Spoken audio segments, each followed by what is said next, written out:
I said I was going to do a video about Fred Frith, and I am going to do a video about Fred Frith. And the first thing I want to say before I start talking about what little I know about Fred Frith and the lot that I know about me enjoying him for about 40 years and his music is this CD right here, which is called Delicate Furies, a collection of guitar-oriented performances. The cover art is by Ben Waters, a friend of mine in England, a great painter. And on this CD we have people like Fred Frith, Nick Didkovsky, Bob Jordan, Mark Kissinger, Things Outside the Skin, Clang Quartet, Don Campo, and even Nick Didkovsky's son Leo, when he was about 7 or 8 years old, beating on a guitar with drumsticks. And now he's a drummer. How about that?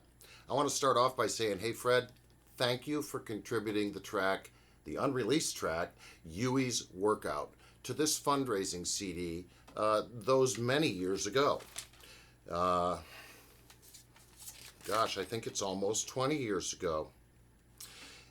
Yep, this came out in 2001. It took me 2 years to compile it. All of these are donated, unreleased tracks from people, wonderful people. Fred Hall, rest in peace. He has a track on here called It's About Time, It's About Space. Ben Waters' musical persona, Ben Horrendous, contributes a track to this piece. It's good stuff. And why did I do this fundraising CD? Well, it was because the school where I was teaching at the time, Holmes Middle School, the basketball courts outside had those old chain nets, if you may remember those, you know, in city parks and stuff. And they hadn't been replaced in forever, I suppose, since they were first hung up, and they were very rusty and they were sort of falling apart and dangling, and the hoop above them was very rusty, and kids like to dunk and, you know, swing on the hoop and stuff. If you know middle school kids, impulsivity rules. And I saw a couple kids kind of cut their hands a little bit doing that stuff, and so I decided to try to do something to replace the hoops and nets with the help of various musicians that I knew and some who I didn't know. And everybody was a champ. I didn't get a single decline from anyone. And Mr. Frith was very quick to say, sure, and he sent me something. And it helped propel the project. So that's primarily why I want to make this video about Fred Frith, is because I'm indebted to this guy, you know, on behalf of the kids that I was teaching and stuff, for helping make this happen. And you know, like everybody else on the disc, generosity is a good thing. And when we give something, you know, out from our hearts to something that we believe in, that I think ultimately is good for most people, what goes around comes around. Right? Do unto others, golden rule, karma, call it whatever you will. So thanks to everybody on this disc, and particularly to Fred Frith for really helping us replace those hoops and nets, because I suppose, you know, name recognition. So there you go. Well, when did I first hear Fred Frith? I heard Fred Frith as a guest musician on an Eno record. Brian Eno. Eno did a string of records that kind of got away from the song-oriented post-Roxy music stuff, and he began to put out labels on the Obscure label, like his Discreet Music record, and a bunch of other interesting people that were doing compositions and stuff, structured improvisations and so forth. And out came Another Green World and Before and After Science and On Land, which has a connection to Fred Frith by virtue of the band Massacre, Laswell, Maher, those guys, being on Land, and that was a group of people that Frith worked really closely with for a long time. So I saw this name on an Eno record, and I thought, well, he must be pretty good, because everybody that plays on Eno records interests me, mostly. And I didn't know about Henry Cow or anything else that he'd already done. And then I got interested in the group, well, the label, Ralph Records, and I think I bought just about everything on the label at one time back around 1980 or 81 when I had a little bit of money when I was in college. And that's when I got the Rats and Monkeys single by Art Bears. That's when I got both Gravity and Speechless. That's when I got some other thing that the Residents put out that had a couple of unreleased tracks on it. Shut Up, Shut Up was one of them that Fred Frith played guitar parts on. And so in moving through that box of Ralph Records music, I really got a major spoonful of this guy, Fred Frith. Truly, like a big old dose of this guy. And I just immediately liked his the way that he took guitar solos was really interesting to me, because he seemed to be, I could hear that he was a really educated musician, but he wasn't choosing to be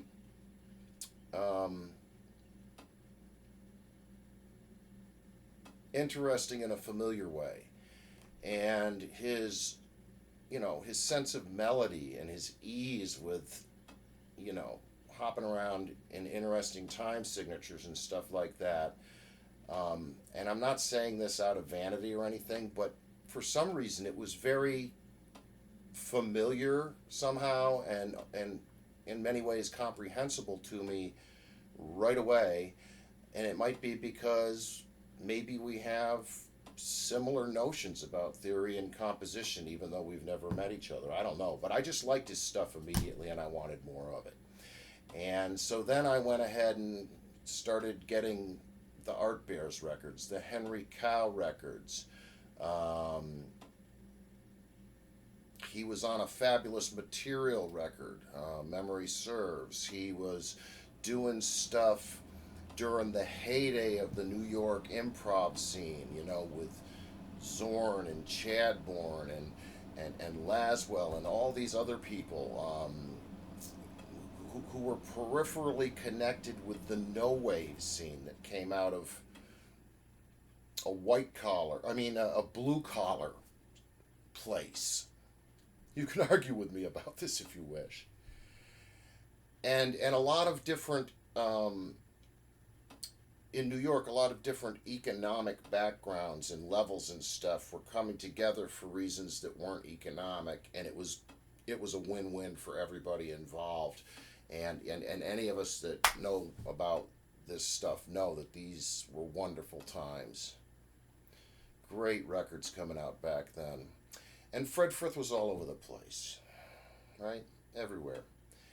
And he was starting to get, or at least I was observing that he was starting to get commissions to do work for dance troupes. He was beginning to work with what we now call otherly abled people in ways that produced absolutely lovely music. He was present in many of the great festivals that go on around, in Europe and Victoriaville up in Canada and so forth.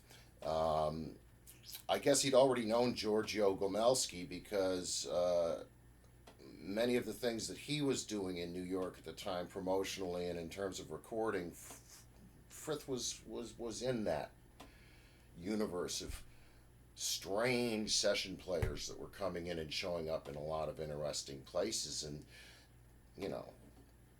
it was really quite awesome to see people like Frith and Sharrock and Bill Frisell, on the same stages and things like that.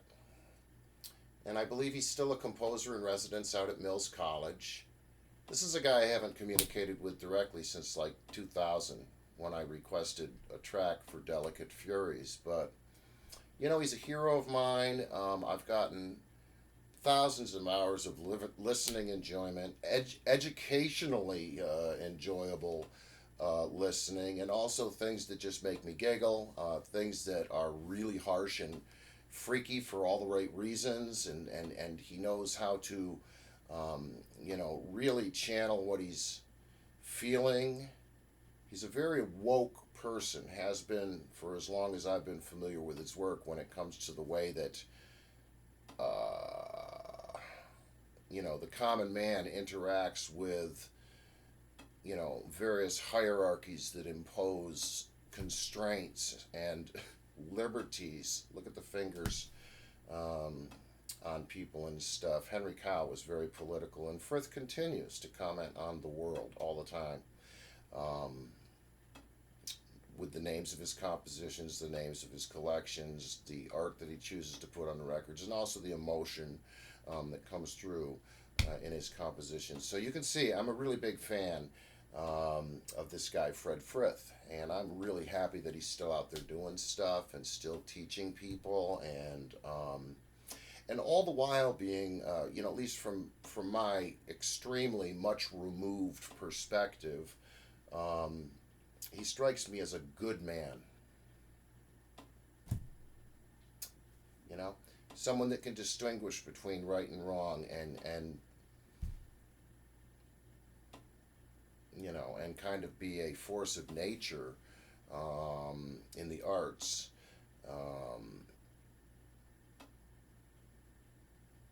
For good things. So, yeah.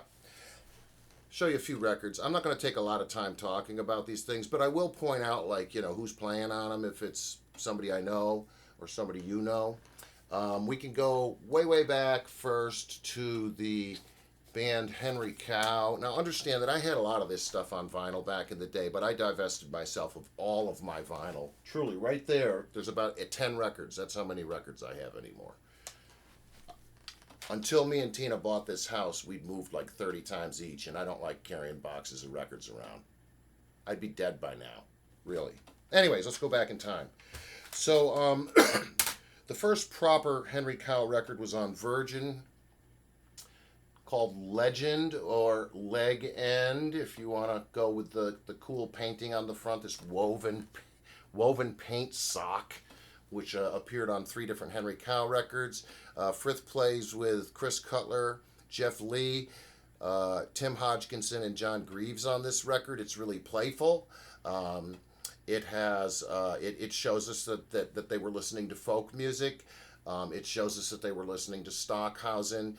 There's even a little bit of blues left in it, because Henry Cow, like so many groups back then during that whole British blues thing, if you wanted to get gigs, you better have some blues in your set. And a lot of really neat bands, progressive bands and so forth, in England back in the day. If you heard some of their early live stuff, you'd be hearing some blues. And there's a little bit of that in here, not too much. It isn't overt.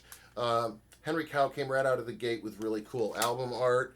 The production values, they were on a budget, but they really put out a great sounding record with that first record. Shortly thereafter, by the way, that was, gosh, when was it? Oh, mercy. They never put the years on things anymore, because they don't want anybody to avoid buying something because it's old-fashioned. Okay, here we go. 1973 was the first record. About a year later, out comes Unrest. Okay? This is where they found their stride. This is where they became something that you couldn't really compare with anything else. Let me see. Did they have the same personnel on this record? Hodgkinson, Frith, Greaves, Cutler? No. Because Jeff Lee has departed, who basically played woodwinds. And here comes Lindsay Cooper, first female member of Henry Cow, bassoon, oboe, recorder, and voice. And honestly, I think that in many respects, it was the arrival of Lindsay Cooper and the kind of woman that she was, with the kind of mind that she had, and with the kind of,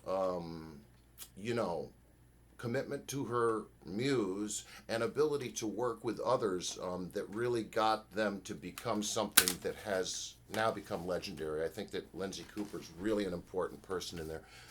Remember, the first sock is red, white, and blue. The next one is dark blue with a little bit of yellow on it. And here we are with the third record, In Praise of Learning.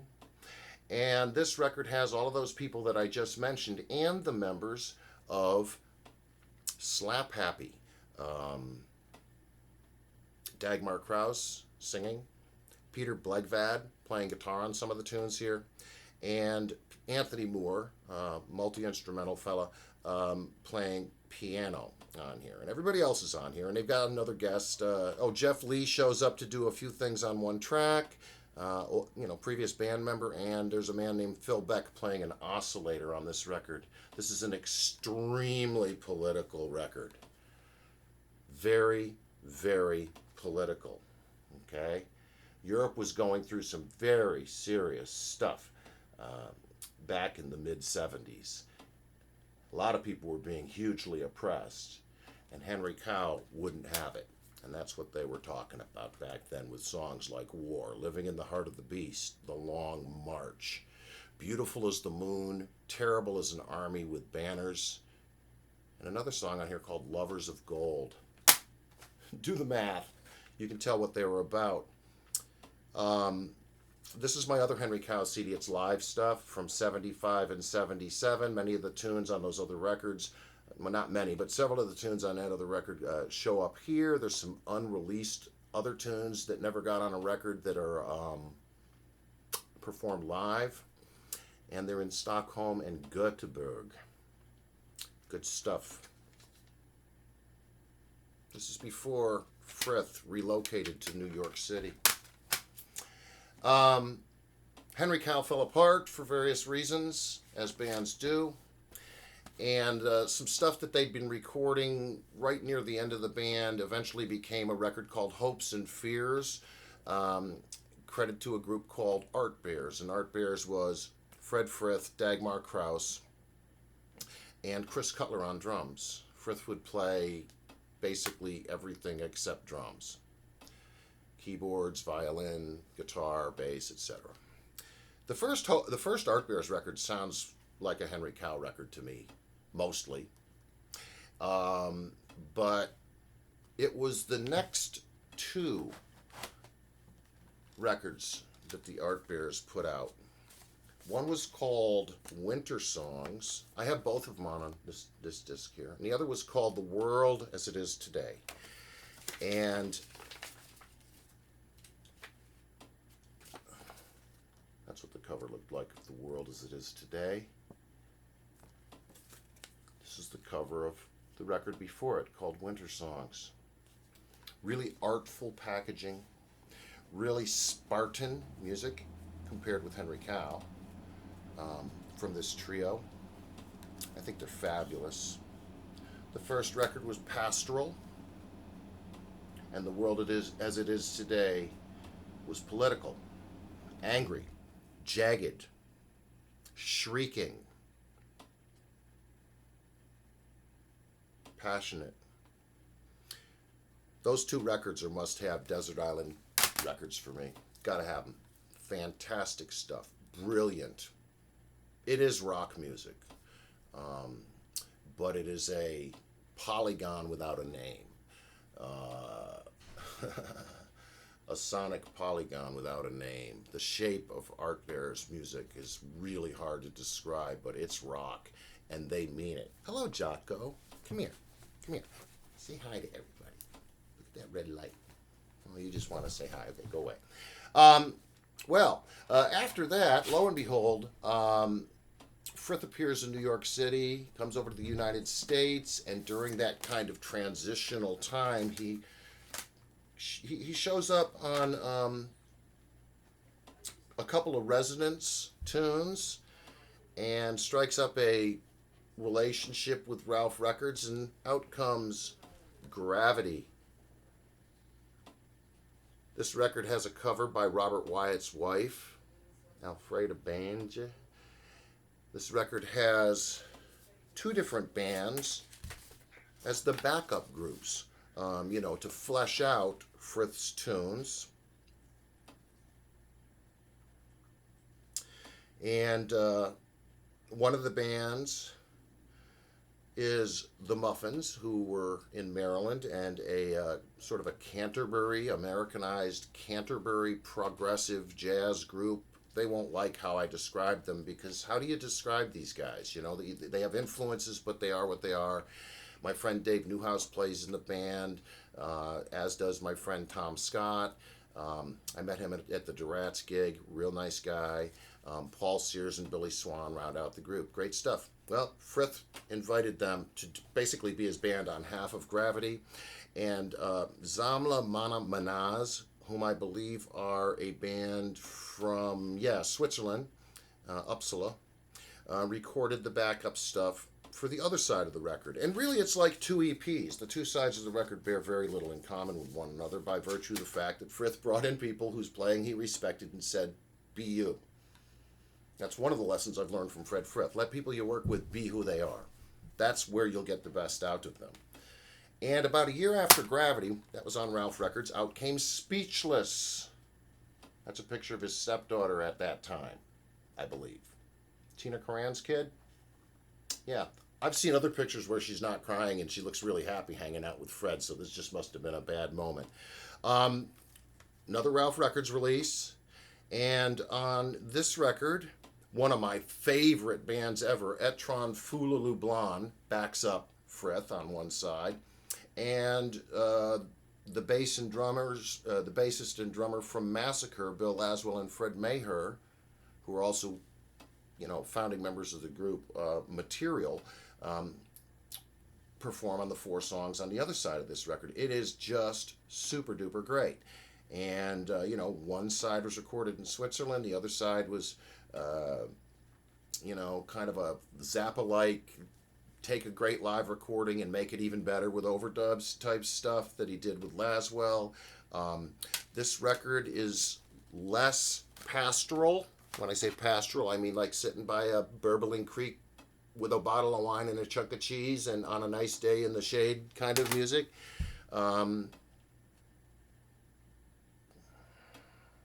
This one here, I'm pretty sure that this one came out right around when, or shortly after Frith was working with Eno, and you can hear it in there. So there's something, it's a much more experimental solo record. Bunch of cool guests on it. George Cartwright's on there playing alto sax, Mars Williams, baritone sax. George Cartwright from Curlew. I think Mars Williams was in Tin Huey, maybe? Out in Ohio. Great record. Around the same time, Frith was putting out these interesting records called Guitar Solos. He did 3 of them, 3 Guitar Solos records. And this is a compilation that came out on ESD about 26 years ago. That's what the cover of the first Guitar Solos record that Frith did looked like. And let's see here. These were performed... Come on, give me some dates. This is so frustrating when people don't do dates. Okay, mid-70s. There's some also tracks on here from September 88. And this is just Fred with nobody, just doing his thing.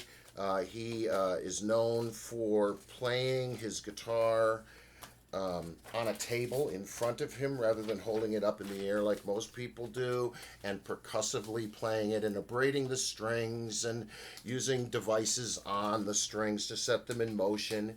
When I saw him perform out in California about 30 years ago, I noticed that his guitar had it looked like there was a pickup attached that went above the strings up near the nut.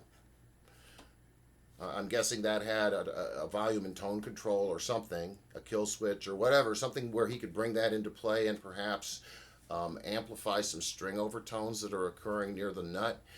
There's another lesson that I came away from listening to Fred Frith and also Hans Reichel, is go ahead and modify your instrument. Get it to the place where it's singing the way you want it to sing, in the key you want it to sing in.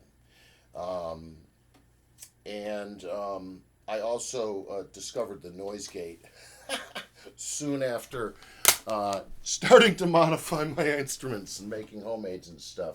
I made my first homemade in 1983 when I was in the Navy out in Monterey, California, learning Korean.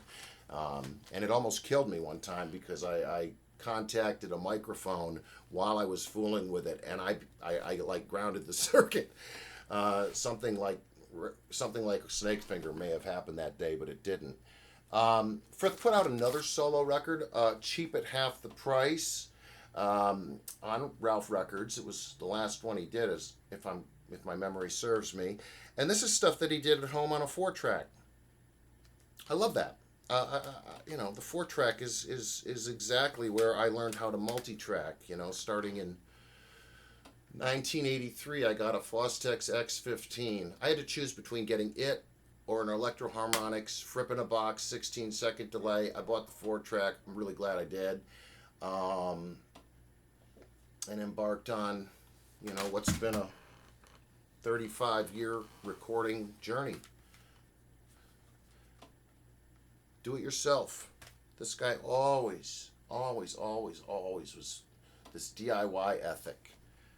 This record is cool. It's got some drummers on it. Frank Waits from Aksak Mabul, Fred Maher from Material and Massacre, Paul Sears from the Muffins, and he says especially Hans Verneussen from Zamla, Mana, Manaz, and a couple other people sit on here, guesting.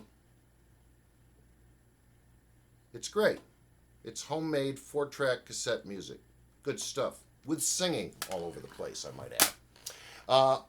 I keep mentioning Bill Laswell, Material and Massacre. Well, here is another one of my Desert Island discs, Killing Time by Massacre on celluloid. It is too good for words.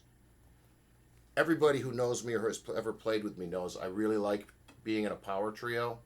I like the room, the air, that can be found in small groupings. This is just Frith, Laswell, and Maher. Bass, drums, and guitar. Live. No overdubs. Everybody playing at the top of their game with extended techniques. I'm not a big fan of Fred Maher's drumming. I've never like gasped or said wow to anything that he did. But man, he's a hell of a timekeeper. And I guess when you're playing with somebody like Frith and Laswell, you better have some kind of clock in there because this stuff is going to go crazy. The first song, Legs, it's so good. It's like comedy jazz. It's fabulous. There's some really, really punky things going on here. This certainly is holding hands with the no-wave scene, Arto Lindsay, DNA, Mars, Bush Tetras, it bears a relationship to that kind of strange, funky, angular stuff. The band Material's been around since about, 1980, 79, something like that. Bill Laswell, as I understand it, was sort of like the house bass player when Gomelski was doing disco, and he probably made a fair wage doing that. I'm not saying it got him rich, but I think he was able to equip himself with some very good gear and recording equipment. And this is a live concert at the Soundscape from 1981. Laswell bass, Michael Beinhorn electronics, Fred Frith guitar, Charles K. Noyes percussion. I love that guy. He's criminally under-recorded. David Moss, another really funny, brilliant, creative, multi-instrumental person, drummer, and Mark Miller, who I only know from a few records that Laswell was involved in, also percussing. Yeah, this has got 3 drummers on it. Notice that Fred Maher is not here. This is a Japanese pressing, really high quality. Good stuff. Harsh, really harsh. Funky, rocking, harsh. Good, yummy, whatever. Yeah, okay. And then I have to talk a little bit about this group, Naked City, which is a Zorn project. That's the first record. This one's really hard to see. This is the second record that I have. Let's see, the first one is just called Naked City by John Zorn. The next one's called Naked City, The Grand Guignol, which I believe was like 100, maybe 150 years ago, somewhere in France. People would pay money to go watch autopsies being done.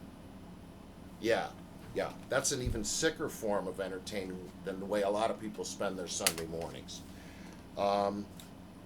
Okay, Naked City, Jeux les Dames Cruelles, Heretic, Playing with the Cruel Women, I think is what that means in French. I've done that and suffered for it. Oh, okay. And this last one is called Torture Garden. It's got some pretty hideous Japanese poster art. Lovely design sense with these people, though. They're really good with the typesetting and making things very striking to look at. Who was in Naked City? I guess I should mention that. John Zorn, Bill Frisell, fabulous, fabulous guitarist that has roots way, way, way back in the ECM days in the 80s.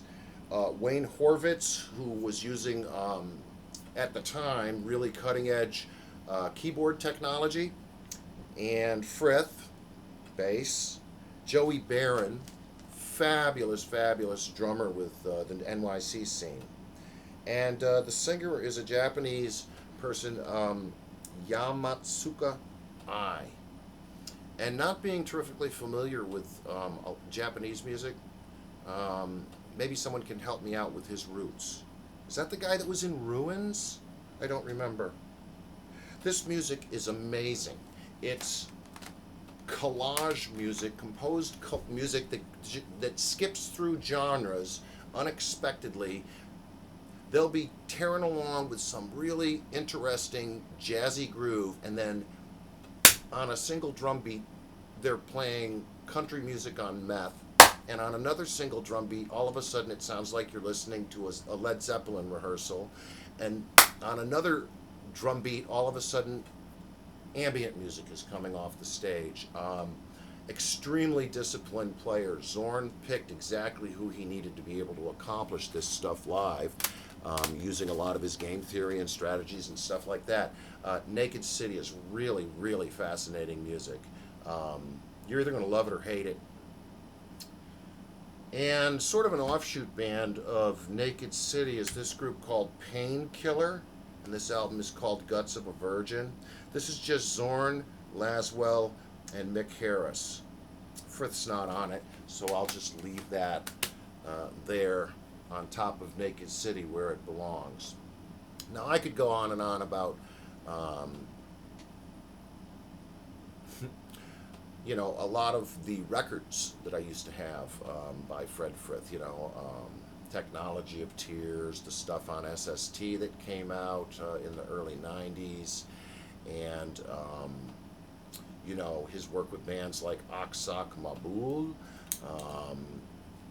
another interesting European band with a lot of folk roots. But I'm just going to kind of wrap it up right now. I guess all I'm trying to just say is that for those, what's this? Oh my God, look, Step Across the Border. Okay, this is great. I'm just going to mention this really, really fast.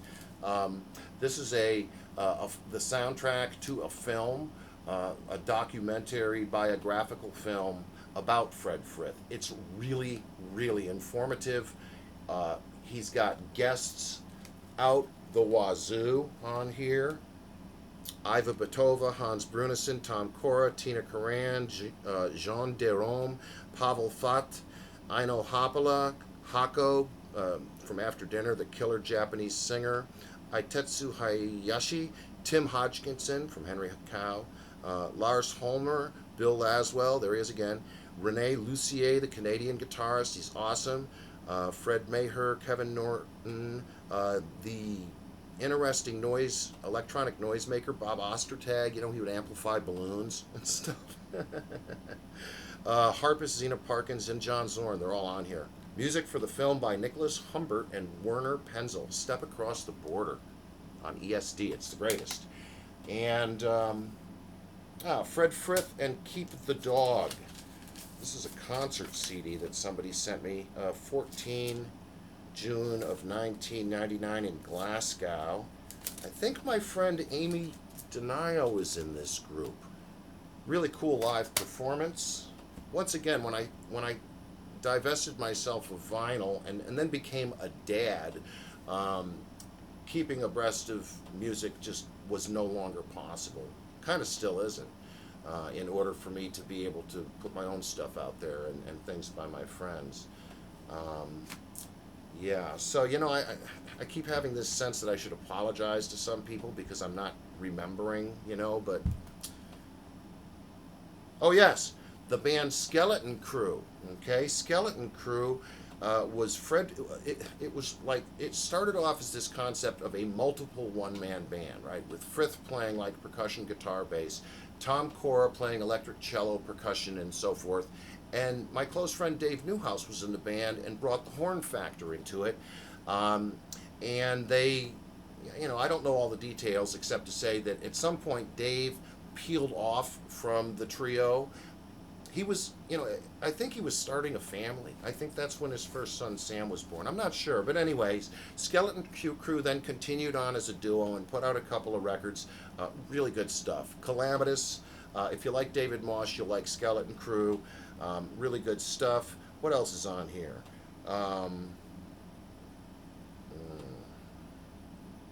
Nick's Dr. Nerve has a tune on here.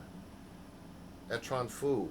Orthotonics, Rebby Sharp, her band. Jeff Lay has a tune on here from who was one of the original members of Henry Cow. David Garland has a nice song on here. Iva Bittová and Pavel Thought, that are both on Step Across the Border, are on here. And I could go on and on. Lindsay Cooper. Yeah, so there's another record that has a little Fred Frith on it. So, if anything I've said has piqued your interest in checking this dude out, it wouldn't be hard to find some. And, what would be a good first place to go? I'd say